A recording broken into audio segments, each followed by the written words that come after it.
Oh, okay. Want to book in front of it. All right. Okay, yeah, in front of it. Pardon me.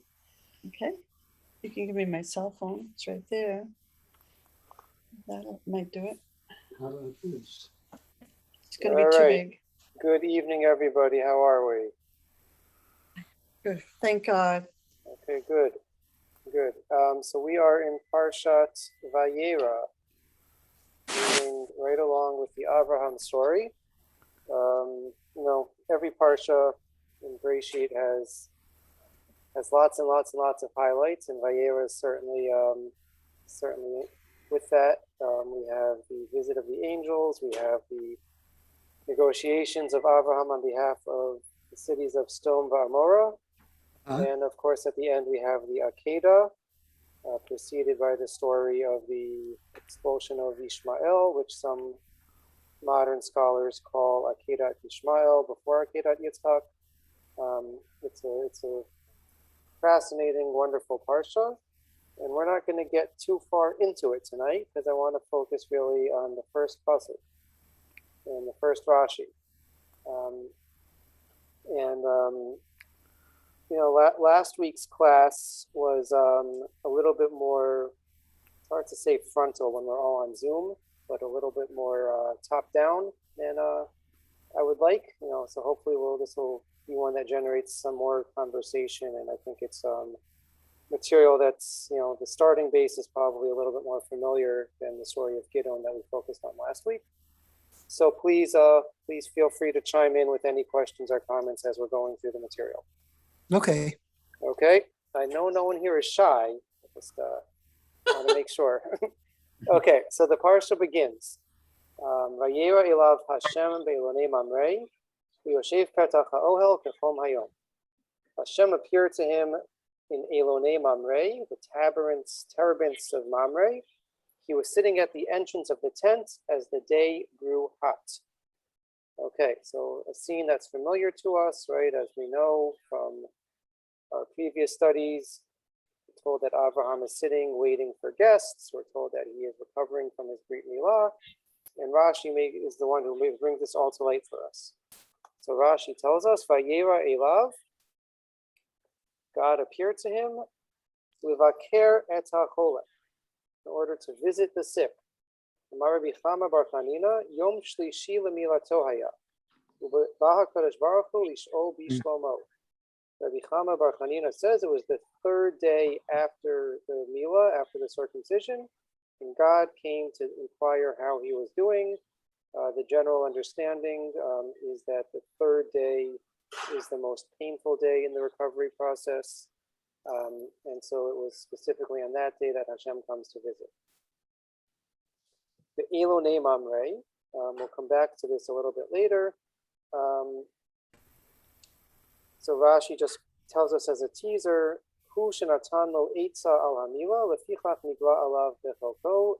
Mamre is the one, right? Elonei Mamre, the terebinths of Mamre, Mamre being the name of a person. So he is the one that gave Abraham advice about the Brit Milah, about getting circumcised, and therefore God appeared to Abraham in Mamre's territory. Yoshev, who Yoshev petach ha'okachom hayom, he was sitting at the entrance of the tent. Rashi tells us, Yashav ketiv, it's written Yashav, he was sitting in the past tense, but now it's read as Yoshev in the present tense. We should really translate as he is sitting. Bikesh la'amod, Amar lo Kadosh Baruch Hu shev va'ani emod. Avraham wants to stand up. What do you do when God, as it were, walks into the room or walks in front of you? Of course, you stand. So Avraham wants to stand out of respect and fear and awe of God. God says, no, you remain sitting, I'll stand. And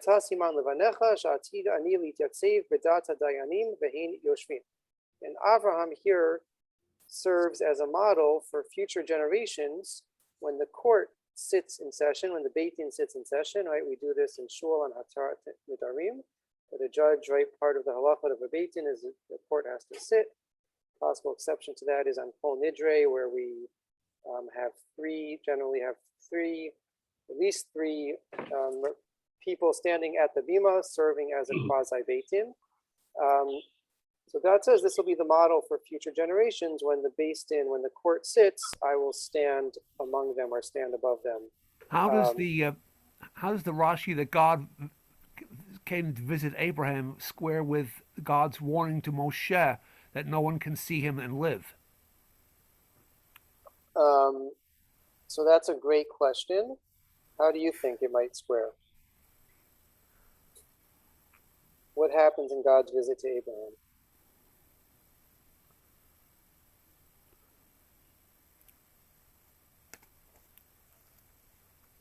There's not necessarily seeing of God, right? There's the angels who represent God, but angels and God are not the same. So nowhere here does it say that, right? When it says God appears to someone, I don't know that that means in the physical image or vision, but it could be appears like a visit, like talking, or was in his presence or in his consciousness.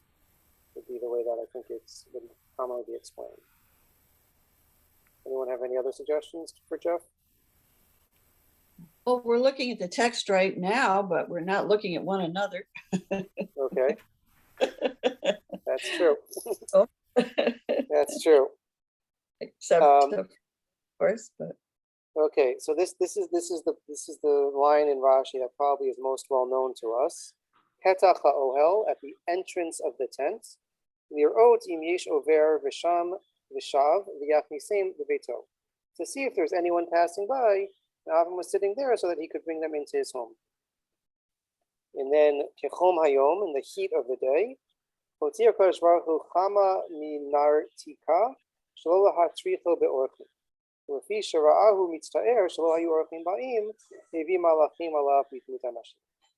God brought the sun out in all of its strength in order that Avraham shouldn't be bothered with caring for guests as he's recovering from his Brit Milah.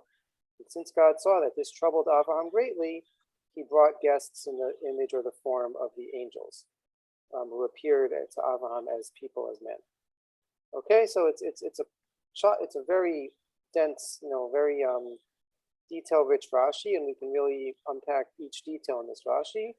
But there's one theme that emerges, or one theme I wanted to focus on, and it's introduced really by the observance of Rabbi Soloveitchik, which we'll get to in a second.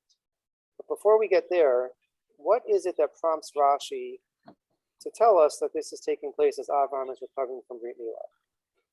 What's the connection between God's appearing to Avraham at the beginning of Parshat Vayera and Brit Milah?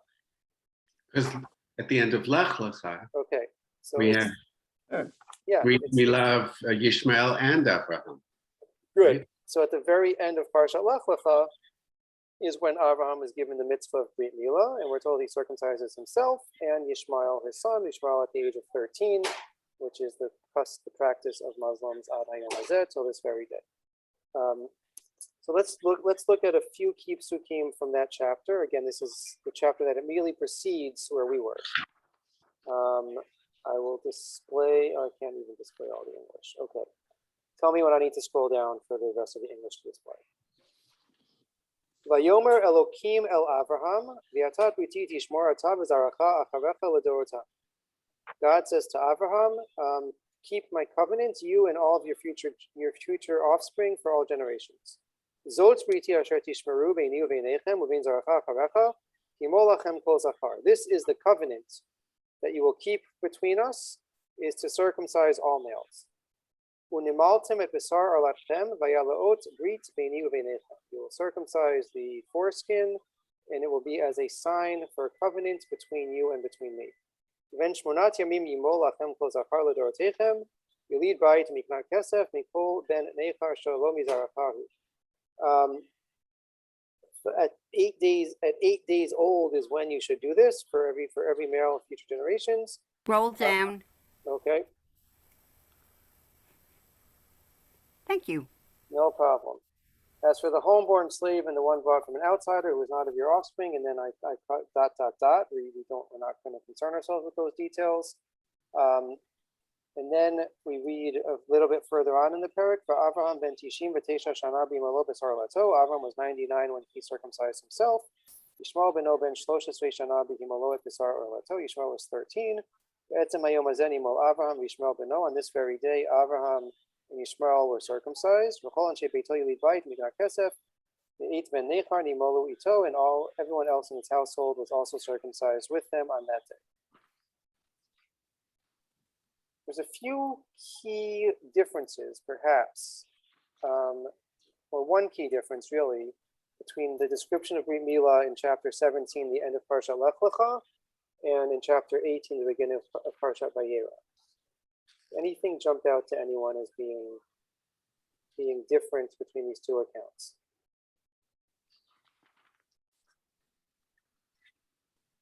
Well, first of all, the focus is entirely on Avraham. One difference in the second, in our one for tonight. Okay.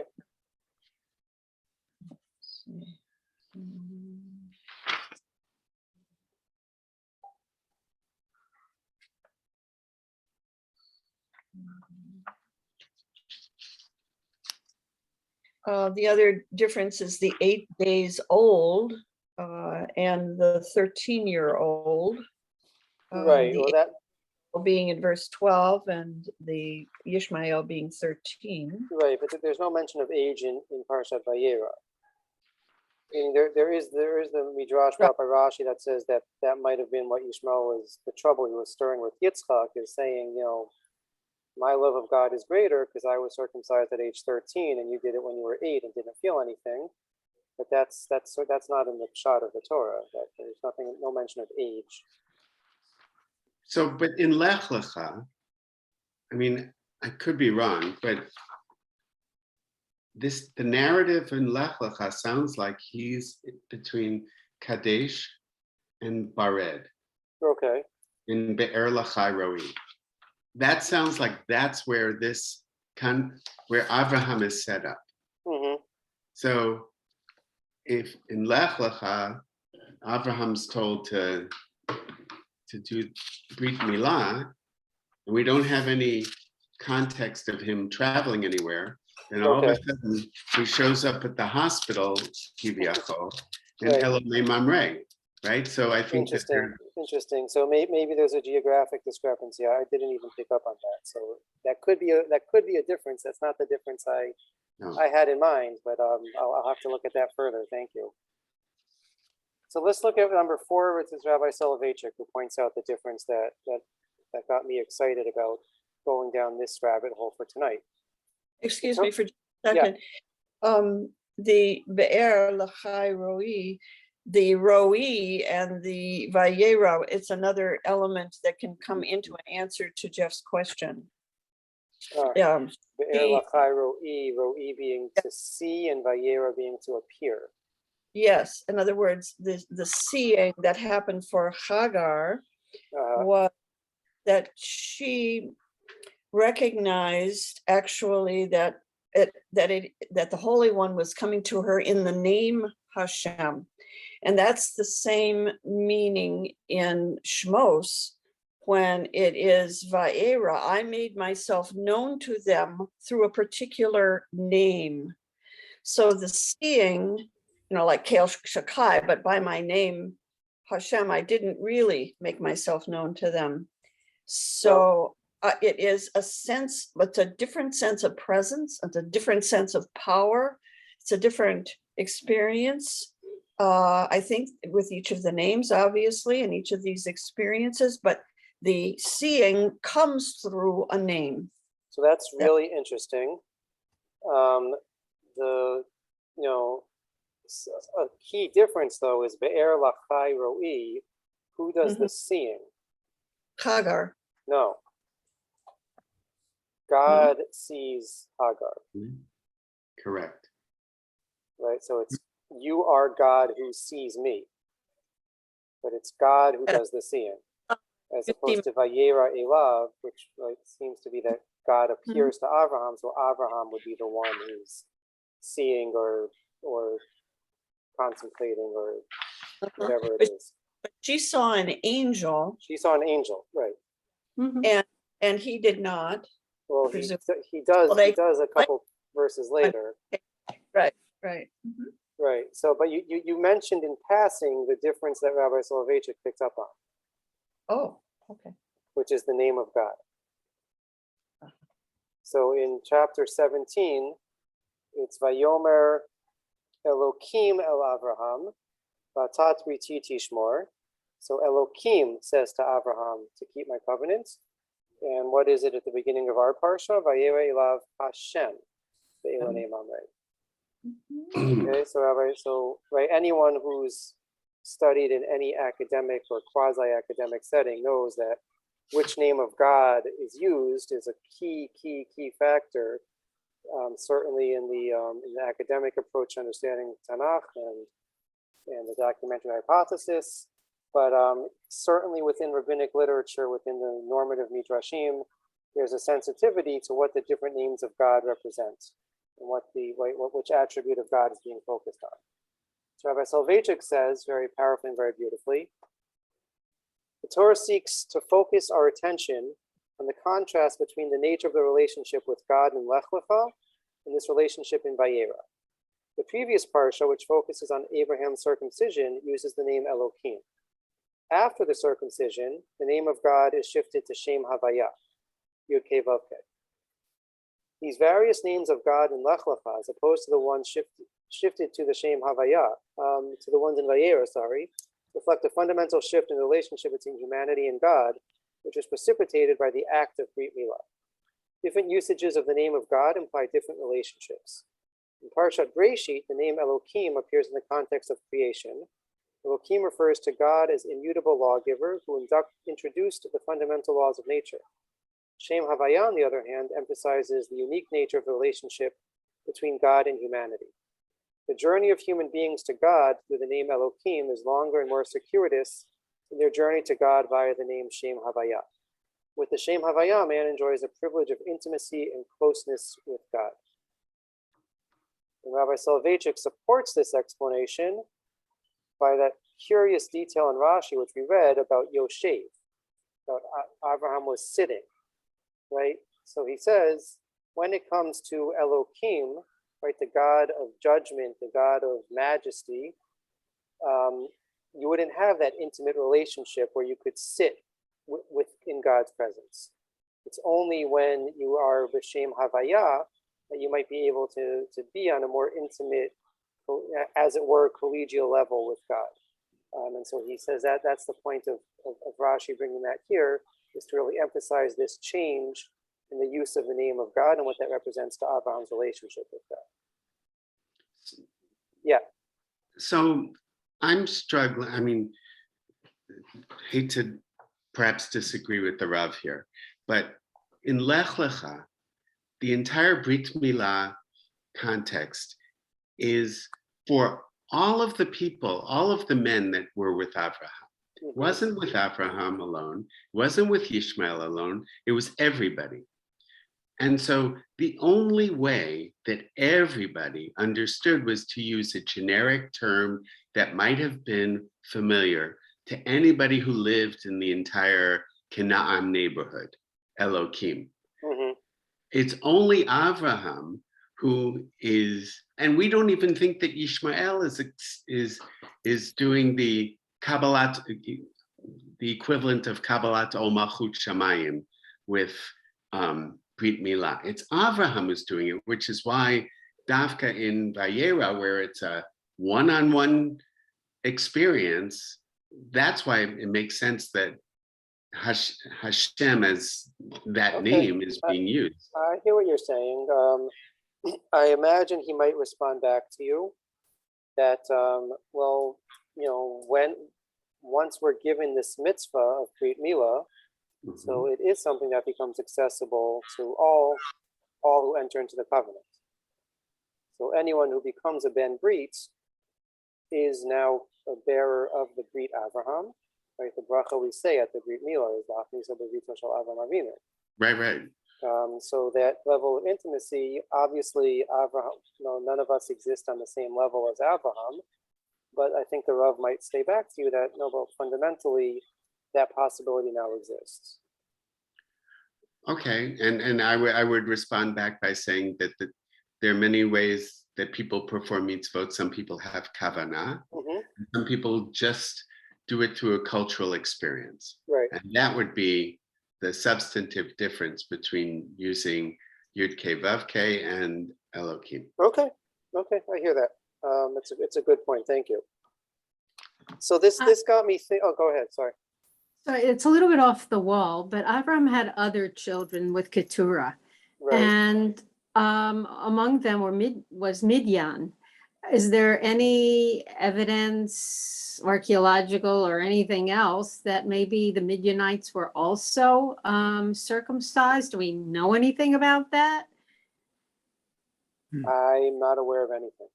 Well, it says, Kol Zachar be'anshe Beit Avraham. So Well, Midian himself, Presumably, yes. Mhm. But But I've who not knows? seen any, I'm not aware of any discussion. Doesn't mean it's not there. I've not heard or seen anything, but that would be interesting to explore. Midian wasn't born yet. Right, but meaning if the mitzvah was given to all of Abraham's descendants moving forward, so when Midian is born, presumably he would have been given a Brit Milah. right? Or the choice, anyway. Yeah. Well, at 8 days old, I don't know what choice he was given, but yeah. Yeah, it's a good question, Rena. So this for me sort of spurred a different chain of thought in the Midrashic literature, which I wanted to spend some time with now, which is, so the Rav picks up that there is a fundamental change, not just physical, but in the relationship between Abraham and Hashem that comes about as a result of Brit Milah. And it was interesting for me, and you'll tell, I to me, this immediately connected to this train of thought in the Midrashic literature. We'll look at a few of the sources, and then we'll come and discuss. If you accept, if you agree with me, if you don't agree with me, but we'll start in source number 5.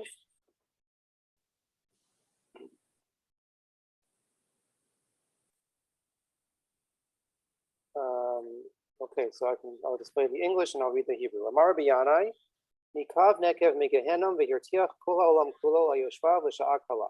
Amar Kadosh Baruch Hu Tzadikim B'Tzar V'Olam B'Revach Amar Hadamar Chechimum Yafel L'Makra. Okay, so this is like the same idea that Rashi tells us, that God caused it to be very hot. Not quite the same imagery of Rashi, right? Rashi says that God made the sun very hot. Here it's saying that God brought up the heat of Gehenna, however we understand that, and caused the entire world to be hot so no one would come. God said the tzaddikim are suffering and the world's gonna be enjoying everything. Nope, that's not how it should be. Amar, continuing along, Avraham says, Ad shalom alti hayu ovrim v'hashavim ba'im etzli. Right, so Avraham says, before I was circumcised, all those who were traveling would come to me for visit, for food, for rest, for company. Amar lo HaKadosh Baruch Hu, Ad shalom malta hayu b'nei adam arelim ba'im. Achshav aniyu b'nei pamalya shali niglim alecha. Hadahu dichtiv v'yitzayna vayar v'yinei shlosha nashim nitzavim alav vayar b'shchina vayar b'mlachim. Avraham says, before I was circumcised, everyone would come and visit with me and spend time with me. I'd be able to host them. God says, well, yeah, that's true, but who was coming to visit you? It was Arelim, it was uncircumcised people, right? Whether, what exactly he's putting them down for is unclear, but now that you're circumcised, look who your company is. You've had an upgrade in the company, because before it was heathens, it was idolaters, it was, and now it's me and my angels. And that's why the Medrash says, it says Abraham twice sees. What does he see twice? Jeff, to your question, he sees God and he sees the angels. So there's been an upgrade in the company that Abraham keeps as a result of the Brit Milah. Are we saying that the angels are circumcised? And what exactly does that mean? Yeah, I don't think it means they're circumcised, but it means that they are connected with God, right? That they are represented. Right? Abraham has a more direct connection, right? Has elevated company. I don't think it means they're circumcised, because circumcision is only something relevant for humans. I don't think it means that they were circumcised, but it means that they are better spiritual religious influences for Abraham and for his his religious life and experience. Any reactions to that, Midrash? That seems to be saying that we should neglect people and, Yeah. and deal with angels when at all possible. Yeah, I have the same question. Is it really an upgrade? Meaning, yeah, it's nice to be able to be close and intimate to God, but does that have to come at the expense of being with people and having human connection? I don't know. I don't know the answer. The Medrash is certainly saying that that's the case. I'm not sure that is the case. I'm not sure Avram accepts that, right? And even more interesting, if we go to number 6, it's almost the exact same Medrash. It says almost exactly the same thing. But the key thing is when this Medrash is commenting on it. Source number 6 is commenting on Abraham's reaction before he goes through Brit Milah. And he's given the mitzvah, when he's given the instruction before he does it. So even at that point, we're told that he was reluctant because he will no longer be able to entertain, or he's afraid that people won't come to visit him anymore after he goes through the Brit Milah ceremony. And one more, this was also alluded to by Rashi, this character Mamre, who Abraham is living in his territory. And Gary, you asked a good question, how did he get, or Aaron, was it Aaron? You asked how he got there? So who was Mamre? The Medrash tells us, Lamanikro Shmo Mamre, why was he called Mamre? Amar Rabbi Azariah b'shem Rabbi Yehuda b'shem Rabbi Simon shehim ra panim ba'Avraham. He's called Mamre because he rebuked Himra. He was able to give rebuke to Avraham. What's the rebuke? Shamar Kadosh Baruch Hu la'Avraham limo halach v'nimlach b'shloshet ohavav. When Avraham was given this mitzvah of Brit Milah, he goes to his 3 trusted friends, advisors, whoever he would seek advice from. Amarlo Aner. So one of them, the first one, Aner, says, you're already 100 years old, 99, 100. You're gonna put yourself through such a painful process, a surgery like this. You're crazy. Amarlo Eshkol, right? You're going to open yourself up to attack from your enemies. Right? You're going to be in a vulnerable state, and your enemies will be able to attack you. Amarlo Mamre, Elokecha shamar lecha b'kishana eish u'v'malachim u'v're'avon. V'davar hazeh shamar lecha lamul ein ata shomei lo. So Mamre comes and he says, God has protected you your entire life. God has performed for you one miracle after another. Now, at the age of 99, you're going to reject what God tells you to do? Ma pitom, what's going on? So, that's the rebuke that Mamre gives to Avraham. And as Rashi concluded, right, so that's why Avraham lives in Mamre's part. It's a reward to Mamre that Avraham lives there and God appears to Avraham in Mamre's portion. What we see here is Avraham was really reluctant, really scared to enter into the Brit Milah. And what's his reluctance? What's the source of his apprehension about it?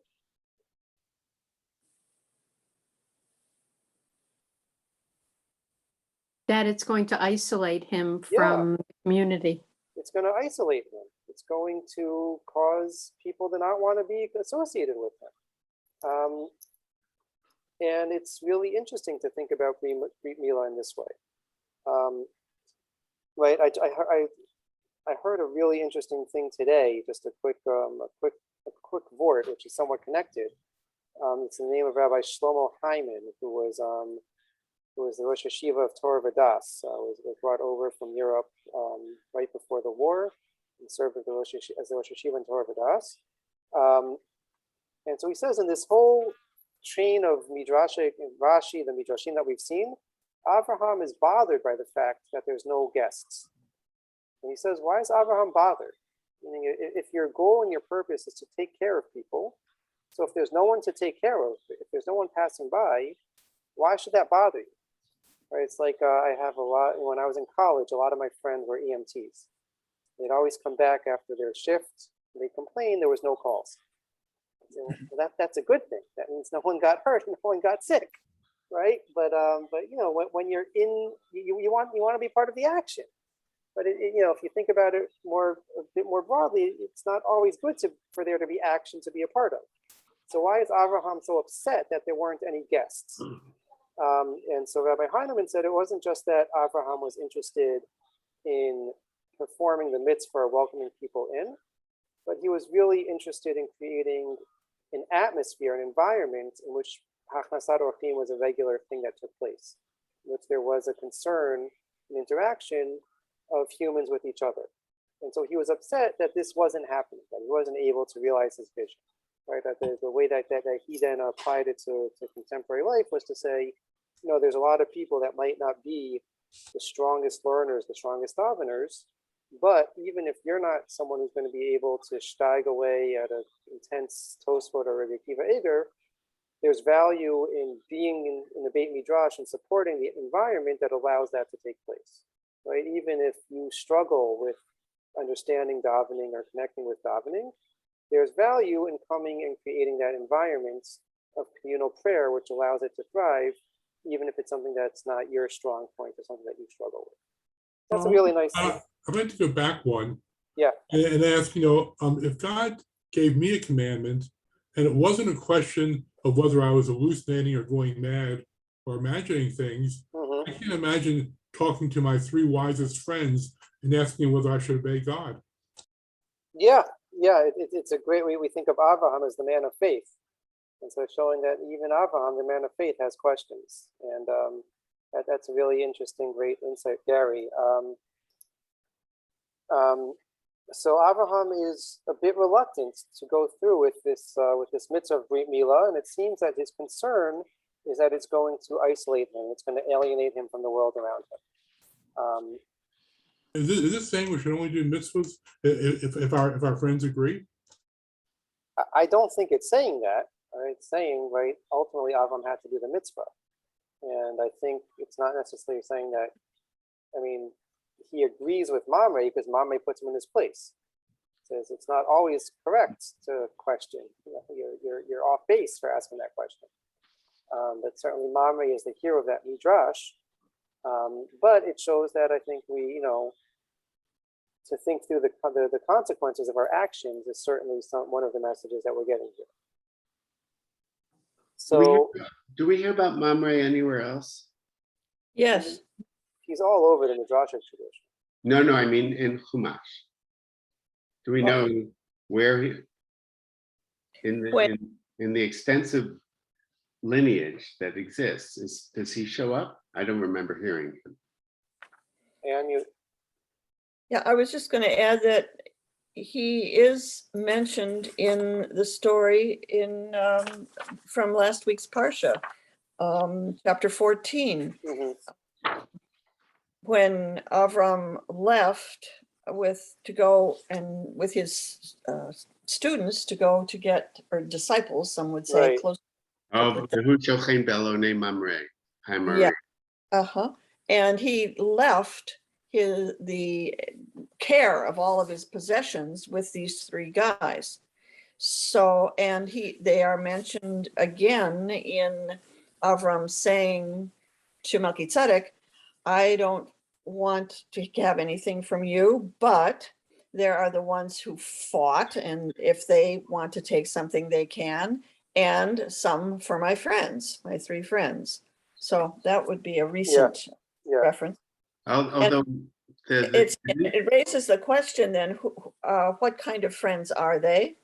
When we come now to this question, do the 3 of them have anything more than my physical possession type of relationship, or is one of them really keying in on what's important to me? It's like a way of sifting through them and seeing what kind of a friend he could have with Mamre. Yeah. It still can, at least even in that pasuk, V'hu shochein belonei Mamre ha'emori. That sounds like a place more than an individual. And in fact, while we were talking, I looked it up. There is a place called Elonei Mamre that's just south of Hebron. Right. So how do I mean, I think there's some ambiguity here as to whether, at least textually, Elone Mamre refers to the turpentine trees of Mamre, or this is just a spot called Elone Mamre. Yeah, I remember as a kid, I always thought it was a place also, but it's a interesting question. So I think we can look, I Go think ahead, we sorry. can Avraham as being sort of liberal in the sense that he welcomes non-Orthodox people. Forget non-Orthodox, not non-Jews, idolaters, right? I mean, yeah. Well, but I'm saying that of that thought, you know. Yeah. So let's go to source number 10. And this is Rabbi Ezra Bick, who's a Ram, a teacher at Yeshivat Har Etzion. So as we've already established, Avraham fears that circumcision will serve as a barrier between him and other men, in a way that his righteousness had not, right? We might think that Avraham already is this man of God, this preacher guy, this guy who's trying to change the world through monotheism. That might in itself be alienating, but it wasn't. So why now all of a sudden is he afraid? It would seem from God's answer, especially when combined with the fact that indeed no visitors came that day, and God, as promised, came instead, that in fact, Abraham's fear was justified. Since we know that the relationship between Jews and the surrounding world had not been particularly cordial since then, in fact, the sages were painfully aware of, it appears that this midrash is positing the Brit Milah as at least a symbolic cause of the fissure between Abraham and his seed and the rest of the world. God's answer to the problem posed by Abraham is that there is a trade-off. The Brit, the covenant between God and Abraham, indeed interferes with the fellowship of men. It substitutes it for the fellowship of God. Apparently, the Midrash believes that being a righteous individual does not interfere with Abraham's relationship and fellowship with other men. On the contrary, they seek him out for counsel and leadership. But the Brit is something else. A covenant with God, by placing Abraham in covenantal relationship with God, necessarily excludes others, and they are apparently aware, painfully aware, of that exclusion. The anti-Semitic charge that Jews are insular and hence exclusionary is basically admitted only with an important spiritual twist. It is not the relationship of Jews with each other which deters universal human fellowship, their insular, intimate relationship with God. God is God of the entire world, but he is the fellow, the common member in a covenant with the Jews. This directly leads to the severance of the ties with other men. Okay, so it's a really interesting way that Abraham, right, as he's imagining or understanding this midrashic tradition, is internalizing or anticipating the anti-Semitic claims that might come in future generations. And as he says, he's not wrong, that there is a fundamental relationship, and it seems that the rest of the world is not interested in interacting with Abraham after the Brit Milah in the same way as they had before, if we're taking this this midrash literally or seriously. At the same time, there's a less prominent voice within the midrashim that say exactly the opposite of what we've said so far. So we've said up until this point that Brit Milah was seen as an isolating factor, something that's going to cause tension, division between Abraham, his descendants, and the rest of the world. In source number 11, the Midrash quotes a pasuk from Eov, Acharei uri mikfu zot umibsari achazeh eloka. After my skin, many came round to it, and from my flesh I behold God. So this is understood as referring to Brit Milah. From my flesh I behold God. Amar Avraham, Achar shemalti atzmi, harbe gevim ba'u lihidavek bezot habrit. Avraham says, after I circumcised myself, many came to convert through the act of circumcision. Mibisari echezeh eloka, from my flesh I see God. Okay, so and it brings us back to our pasuk. So Rabbi Bick says we have two competing things. On the one hand, there are many. This is source number 12. I'm not going to do the whole thing inside. There are many who will see Brit Milah, Abraham's circumcision, and the covenant that it establishes as an alienating and isolating factor. And Avram's afraid of this. He's afraid that others will not feel that they have anything to talk about, or that it's a totally separate existence that Avraham is establishing between himself and the rest of the world. At the same time, when Avraham was just the quote spiritual righteous guy talking about God and monotheism, it wasn't necessarily enough. Meaning he could tell people that there's this God, that there's a vision of what the world might look like, but people need concrete details and real responsibility. And there's many converts who are attracted to Judaism because of the demand of mitzvot. Because, as opposed to just feeling good about things or doing the right thing in your heart, many connect with the idea that we need to have concrete and defined actions and responsibilities. You mean skin in the game? Skin in the game, yeah. I wasn't sure if we should go with any of those puns or not, but thank you for bringing us there. No, it's good. Right, so as Rabbi Bick writes in source number 12, after the Brit, the audience is necessarily smaller. In order to get anything from Abraham, one must make a decision to cross the Rubicon of identity, to convert oneself into something new with a new identity. Physical circumcision symbolizes that new identity and total commitment. One's very body changes, and of course the physical change is not only painful, but also irrevocable. So we have this competing, we really have these two competing ideas here. On one hand, Avram is told, you're going to be separated from the rest of the world. You're going to enter into a different kind of relationship with God. And through that relationship, you'll be able to be more intimate with God and have a closer and stronger connection and understanding and relationship with God. You'll no longer have to busy yourself caring for strangers in the street. You're going to have company now with God and with angels.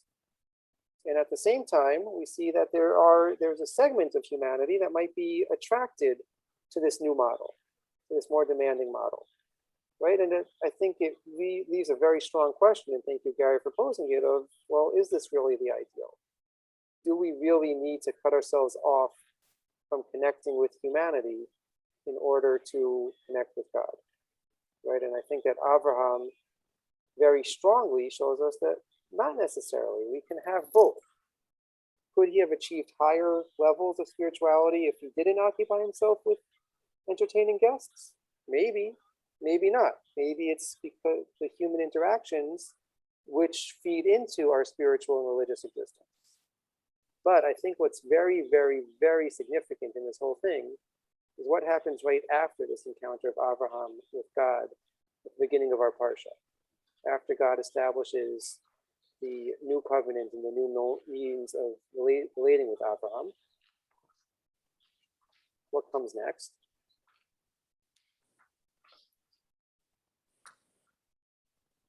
The angels make it known to Sarah and to Abraham that she will be having a son in about a year's time.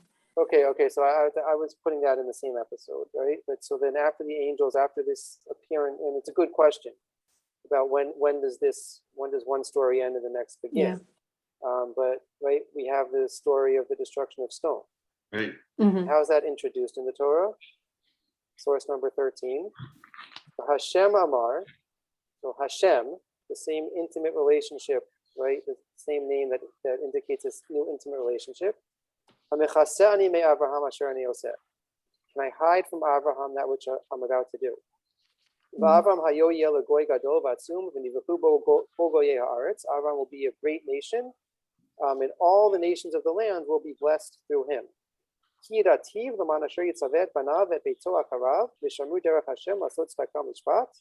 Man hevi Hashem al Avraham asher et asher diver alav.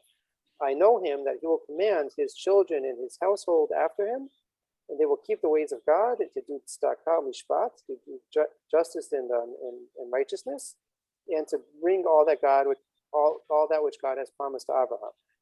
Vayomer Hashem zakat stom b'amara ki rava v'chatam ki chadam me'od. Right, and so God says to Abraham, the cry of storm is great, and their sin is many, is heavy. God's inviting Abraham to speak out on their behalf. So even though Abraham's relationship with the world around him is now radically different and altered, and it might be alienating to many, what's the Torah making a point of telling us? That Abraham maintains that commitment to humanity, which was the fear, which was his apprehension about entering into the Brit Milah to begin with. It might be in a different way. Yeah. It might not be in the same direct interaction, and it might not be something that the rest of the world necessarily is aware of. But, right, the Torah's response to Abraham is, you don't have to cut yourself off from humanity. In fact, you shouldn't. In fact, I expect that as a member of this covenant who's able to have more direct interaction with God, you must keep that sensitivity to the world around you front and center. And God invites him into that. And it's you know, I think it's a really interesting way of thinking about these things. Is that you know, we always want to have our cake and eat it too. And the reality is we can't. The reality is you cannot have, right, the same intense relationship with the world around you if you want to spend time getting close to God. You need to balance and compromise. You need to change, you know, if those two values and ideals really are important. So you need to find a way to bring the two together. And that might mean that you won't be able to spend the same amount of time or do things in exactly the same way as you wanted to, but that your sensitivity and your commitment cannot alter as a result of the new reality in which you enter into. I think that might be part of the message here, right? Because it's right, you're right, Gary. How could it be that Abraham is reluctant to enter into the covenant which God tells him to do? Which God says, this is the defining characteristic of our relationship moving forward. This is what I expect of you, this is what I demand of you. And Abraham says, I'm not sure, I don't know what this is going to mean. You know, I've sort of established myself and have a good repertoire with everyone else. I don't know that I want to change that. And so the reaction, it doesn't mean that we only do that which is comfortable, that which seems right, right? Sometimes we have to subjugate ourselves to God's will, but we also need to be sure that we maintain those key principles and values which got us to the point of entering into the covenants and being that unique person, that unique individual that we were. And so I think it's in a very subtle way, bringing together these different midrashim. And the next episode in the Torah, I think, is giving us a way of maybe bridging these two or thinking about these two important and sometimes competing ideals and values. Any questions or thoughts? Yeah, I'm going to ask a question that Judy mentioned, but she did not want to speak out. We're talking about the physical changes that come upon a person by circumcision, and they're going to a different level and relationship with both people and God. And where does this leave women? Yeah, it's a good question. It's a really good question. It's 1000% clear that women are included in the covenant. Women are part of the Brit, which God established with Abraham and his descendants, and with Sarah. You know, why there's only a physical manifestation of the Brit, of the covenant on men, I don't have a great answer for. There's many apologetic explanations that have been offered over the years that we can throw out some of them if we want to. But it's totally clear that this covenant is directed at Abraham and all of his descendants, men and women. It's a good question. It's a little bit uncomfortable to be talking about one mitzvah which is so male-centered. But you know, all I can say is that certainly is not the way in which the covenant between God and the Jewish people is understood. Sarah was a prophetess. She was at a different level of consciousness as soon as she accepted Hashem into her life. So she didn't need it. Right. Abraham was not a prophet. Hashem spoke with him, but he didn't have the Yiske, that's her other name. He didn't have the vision of sight and of what was in the future. So she already had a very special relationship with Hashem. So that there was no need for anything so physical. Okay, that's certainly one explanation of this important question.